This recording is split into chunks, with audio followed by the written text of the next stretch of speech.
Hey, what's up, guys? Brian Savage here with you. Today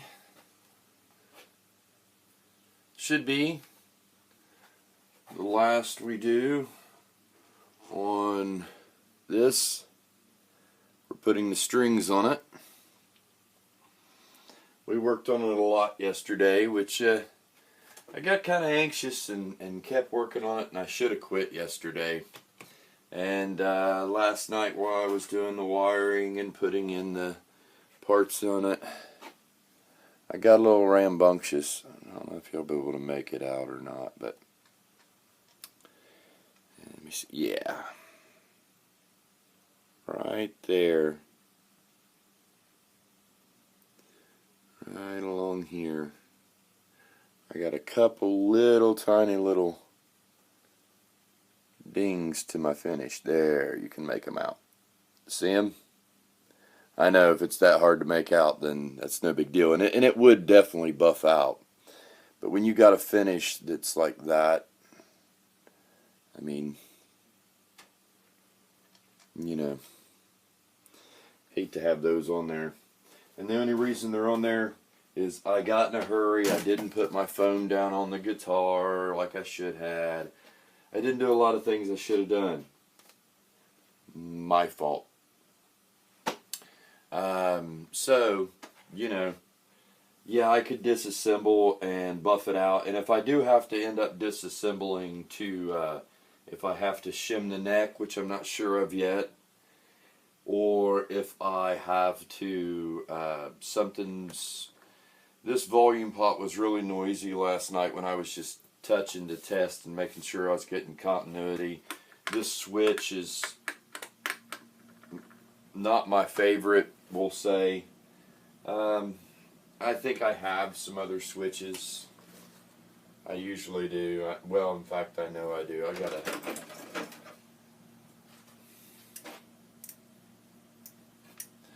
I got a really nice three-way switch right here in this control plate. And I mean, it's again one of these Chinese printed circuit boards. This came out of a kit guitar that I got, and I made a control plate for it.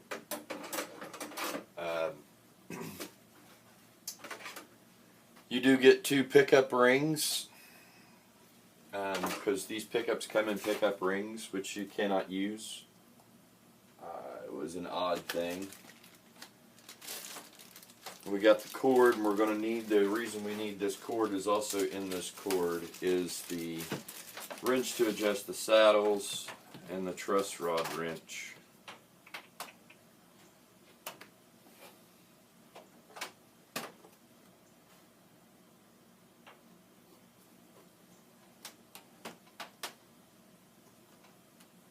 Truss rod moves freely. There is quite a bit of tension on it, but it was nice and flat before.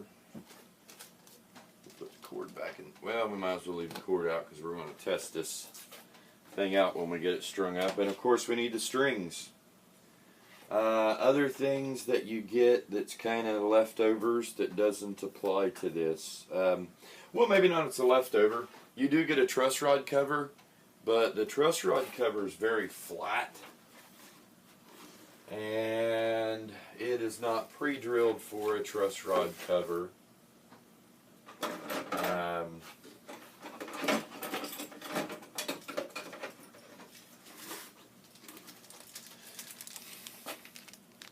It's not pre-drilled for that. That's a very flat piece. I don't like it. I don't know how you could put that on there. It's so thick it doesn't bend. You might heat it up. I think what it is that parts bag comes for things for the LP style. That's a LP style or Gibson style or whatever you want to call it. Excuse me. Truss rod wrench. Not truss rod wrench. I'm thinking wrong. Truss rod cover. These tuning keys is like, they're alright. They're kind of stiff. Barrels are kind of loose. Kind of feel sandy inside, but I know, sandy. This is where, you know, This is where it's a little skimped on, although the saddles and stuff look nice. Again, this bridge does have the option, if you wanted to drill through and put ferrules in the back, you could make a string through the body with this.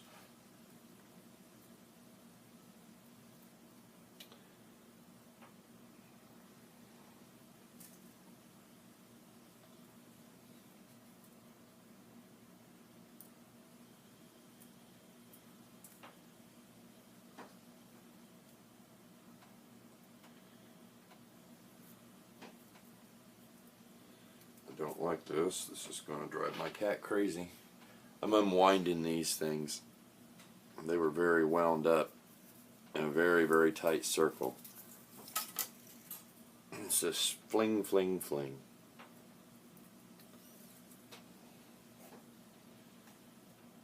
All right.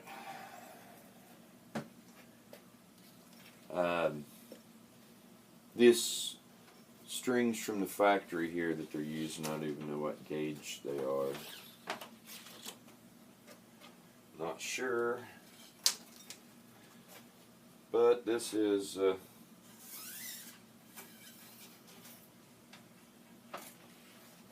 let's see.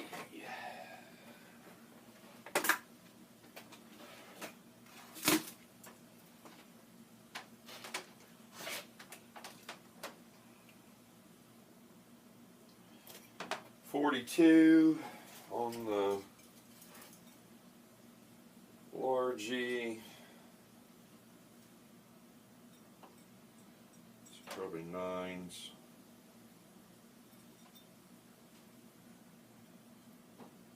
Tens. Nope. 9s. 9 to 42s. Strings it comes with. I would run probably 9s on this. Now this is where I'm not doing it through the body. Oh, and by the way, the pickup selector switch that came with it did not work properly, so I made a plastic insert out of a chunk of plastic and stuck it inside a Winchester 357 Magnum shell and made that the pickup selector. But anyway, what I was going to show you is that's how you have to string through up that way and up through the center of the saddle. In order to do that, I like to give my string a little bit of a curve, kind of persuading it to that direction. Stick it in, time out.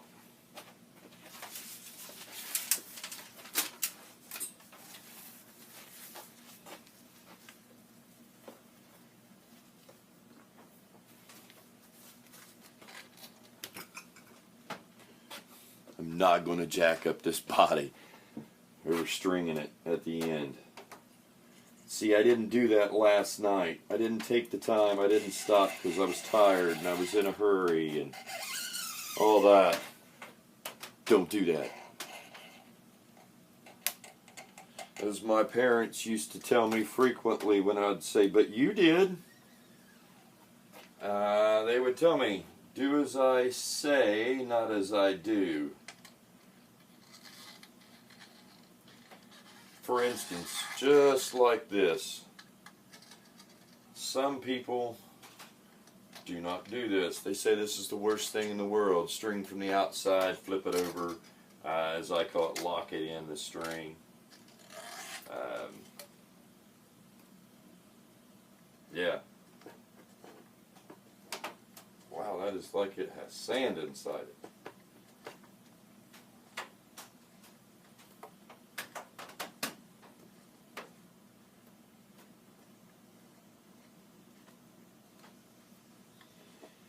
And really all you need is one wrap around.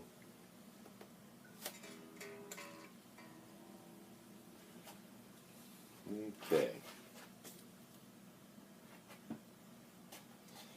I'm going to look for my string alignment.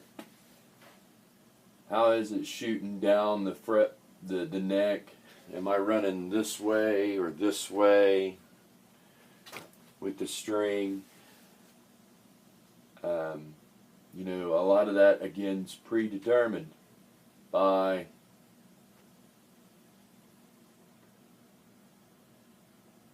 this is all pre-drilled.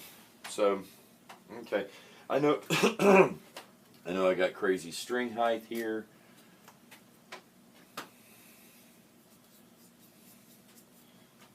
Before I worry about string height, let's look at relief.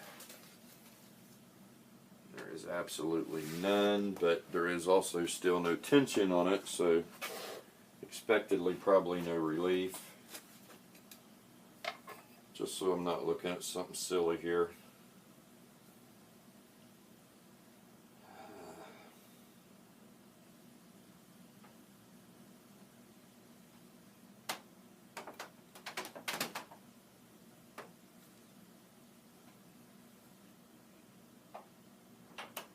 There we go.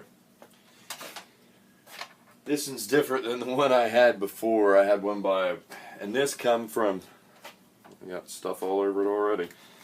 It's a nice tool though. This come from dfretwire.com, the same place the guitar kit came from.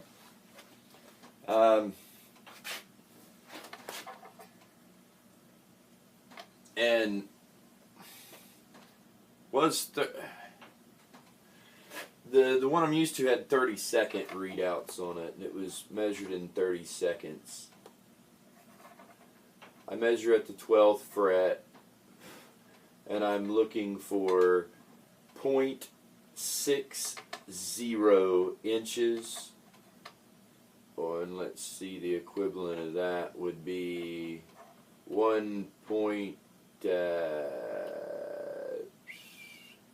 I don't know, about 0.75 millimeters maybe. What would it be? Yeah, about 1.65, 1.75, something like that.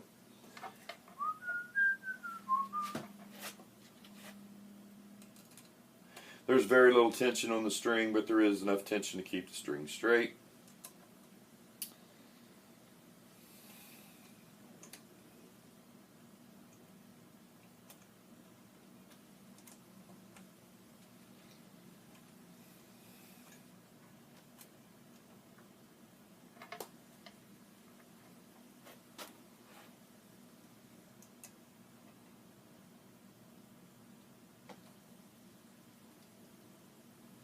Looking for my saddle to be flat. I don't want this saddle to be pitched either way, so both of these posts should have the same amount. More tension to that thing.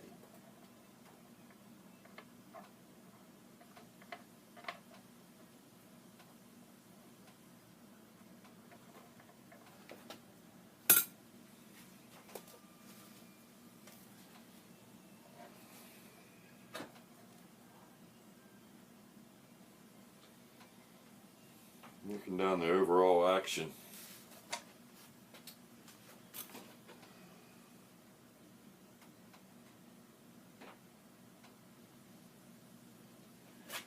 I like at the first fret it to be about 20 thou.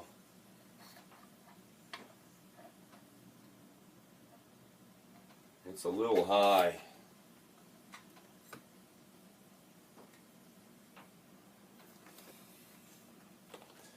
A little high at the nut. We may have to do some work on the nut at that.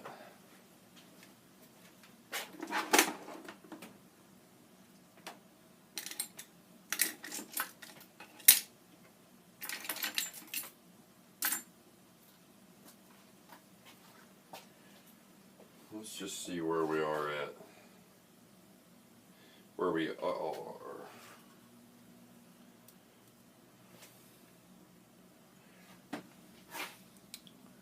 20 thou feeler gauge, and that should just slip between the first fret, the bottom of the string, and I could probably fit 2 of these in here. In fact,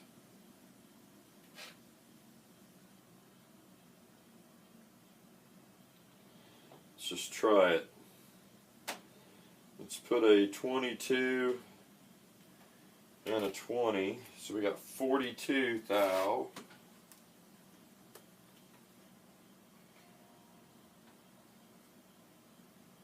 Well,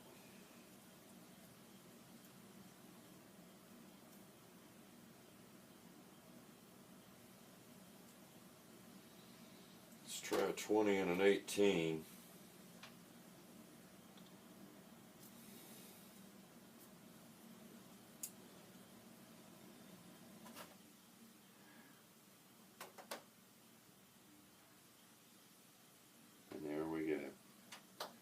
So we're at 38 thou at that nut. I'm not going to do this nut yet. And the reason I'm not going to do this nut yet is, again, your nut action will change.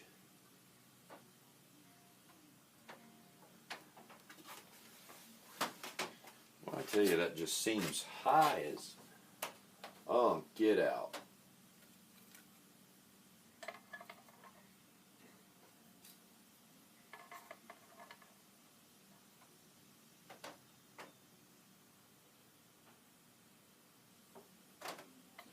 Yeah, it's pulling a little tension. I'm not going to clip this off yet.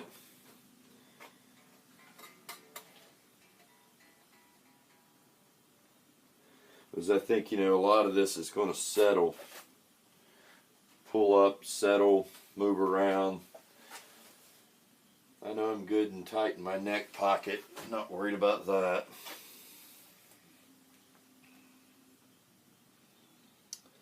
Seated well, scale length's good. It all fit in there nice and snugly. So, let's get the rest of these strings on it. Get some neck relief in this thing. See if we can get this to draw some relief in it. Because right now it's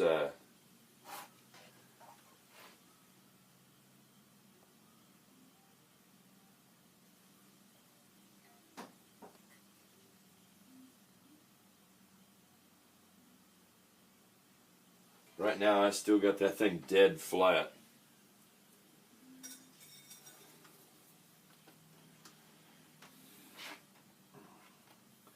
And the reason I have it dead flat is I have already, Obi, please don't get those. I've already leveled and dressed the frets, which was not much. They were actually pretty good. I think the little bit of leveling that I did that was required was probably due more to the shifting around that I did, sanding the finish, all that kind of stuff. Putting that finish in the fretboard, it's soaked down in some of those, the channels for the fret, the slots that the frets are cut in. I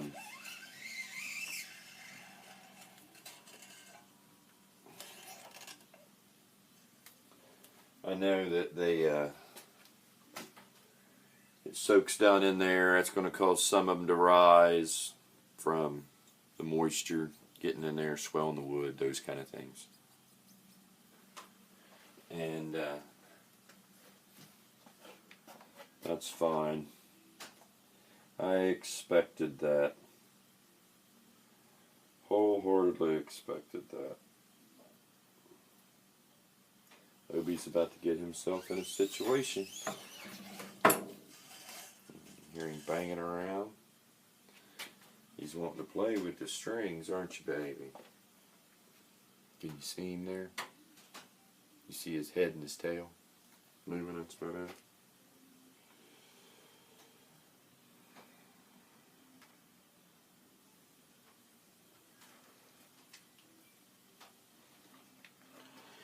What it is usually when I'm stringing an instrument, I'm restringing an instrument. And so that he doesn't pester me while I'm trying to string the new strings, as soon as I loosen off and cut off the old strings, I wind them up and throw them in the floor for him to play with while I'm stringing up with the new strings. I have no old strings to give him, so he's like, "Where's my strings? Where's my toy at, Daddy?" Sorry, baby. Daddy, sorry. I don't have any to give him.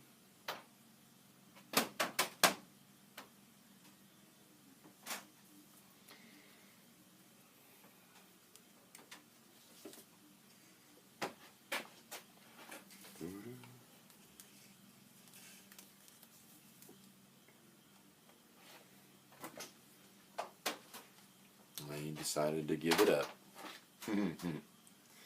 Decided to give it up for now. Try again another day, maybe.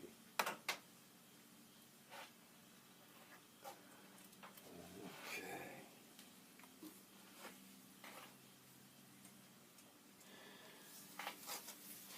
Dressing and leveling frets, back to that, requires quality tools to do that.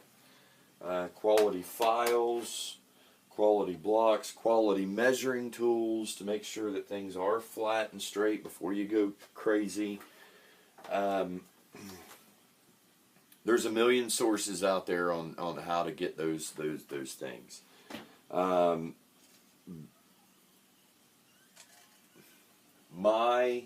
Personally, I live in the United States, of course. You can tell by my hillbilly accent that even though I bang for the buck for my straight edge, and all them tools are put up right now because one day I'll do a video on how to dress and level frets, but the camera I have now doesn't take good close-ups, and you really got to get detailed into that if you really want to shoot a good video of it. So I'm not going to shoot that as of yet until I get some new equipment to shoot with.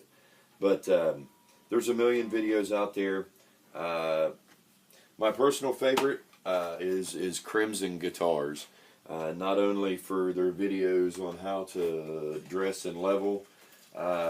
There's a million out there. A lot of people do it right. I don't know if there's a right and a wrong way to do it. But there's a way that I do it, and I do it pretty spot on to the way they do it. And I've done it that way for a long time. It's how I was taught to do it. And so watch one of those videos. I also use his tools. In the United States also, I think they're out of Athens, Ohio even, my home state. StewMac makes a lot of the measuring tools and some good quality tools to do these kind of things. Again, this tool here I got from thefretwire.com, and they do have some other luthier supplies there. But I got a kit, and it was, I think, shipping and all less than $150. And that kit came with a notch straight edge for both Fender and Gibson scale. It came with a leveling beam that's about, I don't know, it's almost the length of a fretboard. I think it usually goes from like 5th to the end of the fretboard. So, you know, don't have to go very far, and you're spanning a whole lot of frets. Leveling beam. It came with a file, a fret indressing file, and it also came with some the rubber erasers. Now the rubber erasers I don't use too much. I just the rubber erasers are nice, and they would probably work a whole lot better and a whole lot faster than what I actually do use. But I'm a creature of habit and stuck in my ways, and I go 400 grit sandpaper, and then, you know, make sure I take out all the filing marks with that, and then I go to 2000 grit, a big jump. I go to 2000 grit, almost like when I'm doing a body finish. And then I go to my polish and wadding polish after that. And I get them pretty shiny.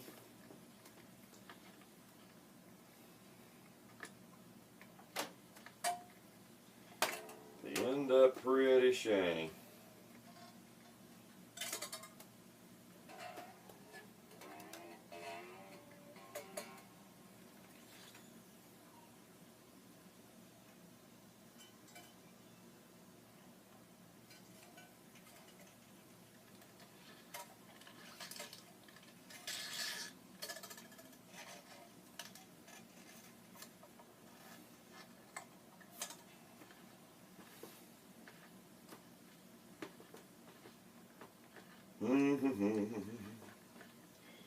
Boring watching a man turn tuning keys 'cause he forgot to grab his winder.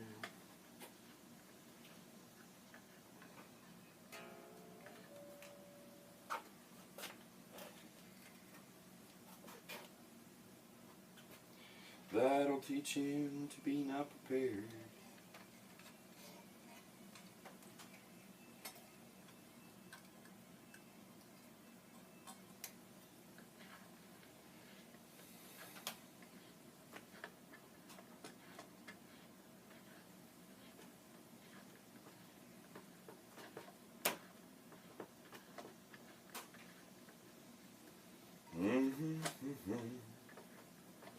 Boy, come on.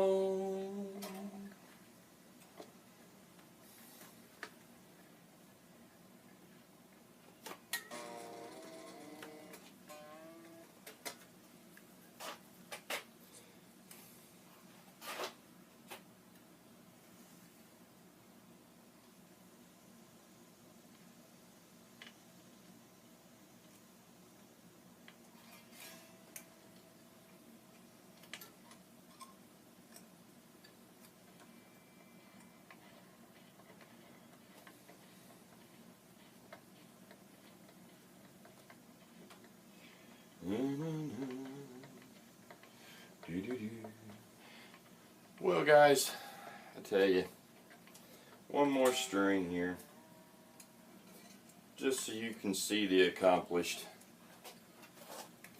I got to adjust all this stuff majorly.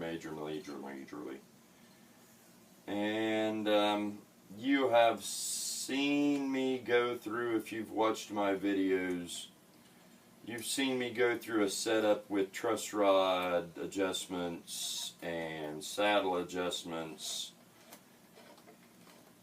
before. Pretty simple setup. How I do it.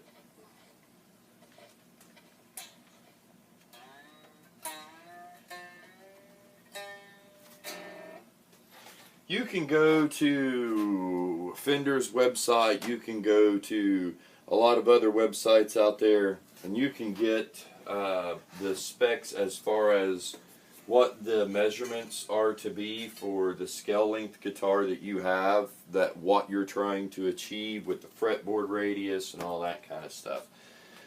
You do make sure, I just simply measure each one of mine at the 12th fret, and I look for around 0.60 inches on this side, and on this side I'm looking for 0.40. Right at the 12th fret, from the bottom of the fret to or from the top of the fret to the bottom of the string, and I measure each one individually. And if I do that, and so as I do that, it's going to follow the radius. So, and I kind of, where it is such a little bit, I'm right at 0.60 on this one, and maybe 5.9 on this one, maybe 5.6 this way. You see what I mean? And I kind of step down as I get down to this E as well. But that's still, that's a personal preference, but that's still going to get me following the radius of the fretboard as well, without any understring radius gauges or putting things on top. If I measure each individual string, it's going to be there, or it's going to be so close you can't tell it. So anyway, guys, you know how to do all that. If you don't, check out one of my other videos on restringing. But right now, I'm going to get this thing tuned to pitch. We're going to check the relief. I might go ahead and drop these saddles down and get in somewhat of a realistic action. So, and hopefully next time you see this baby, it's in the sound demo. And when I do the demo, that's going to be the final video for it. Make sure you stick around for that. Okay? Share the music. Share the love. Peace out.